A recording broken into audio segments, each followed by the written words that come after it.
পৃথ্বীকে খাওয়াতে গিয়ে আমার চারবেলায় যে এত সমস্যা হচ্ছে এখন, মানে এ আর বলার বাইরে। তো আজকে ওকে খাওয়াতে গিয়ে তো মনে হচ্ছে রক্তাতি কাণ্ড কারখানা হয়ে গেল। দেখে যা মনে হচ্ছে, আমার হাতে পায়ে, পৃথ্বীর হাতে পায়ে, আমাদের হাতে পায়ে পুরো লাল আর লাল।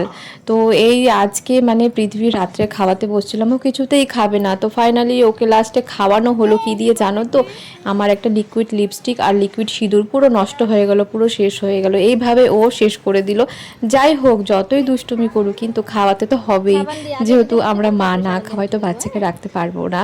তো আজকের মতন ওকে তো খাওয়ানো কমপ্লিট হয়ে গেল। আর এখন এই মোছার পালা, এখন বাজে রাত প্রায় 10:30।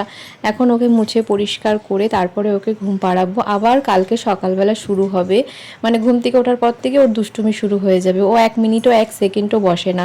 আর আগে কিন্তু আমার ছেলে খুব তাড়াতাড়ি খেয়ে নিত, আর এখন ওকে খাওয়াতে আমার এত সময় লাগে। আরও চুপ করে খাবার নিয়ে মুখে বসে থাকে, আর কোনো সময় তো খাবার নিতেই চায় না, একদমই ও খাবার নিতে চায় না। তো একদিন আমি ওর সারাদিনের দুষ্টুমিগুলো তোমাদের সাথে আমি শেয়ার করব। মানে আমি তো ওর ভিডিওগুলো শেয়ার করি, মানে ও চুপচাপ শান্তভাবেই থাকে, কিছু আমি ওকে বলাই বা কিছু ও বই দেখায়, এটাই করাই। কিন্তু এরপরে আমি একদিন ওর দুষ্টুমিগুলো শেয়ার করব, তখনই মনে হয় সবাই দেখে বুঝতে পারবে যে ও কতটা দুষ্টু, ও কতটা চঞ্চল। ও এক জায়গায় স্থিরভাবে কোনোদিনই বসে না।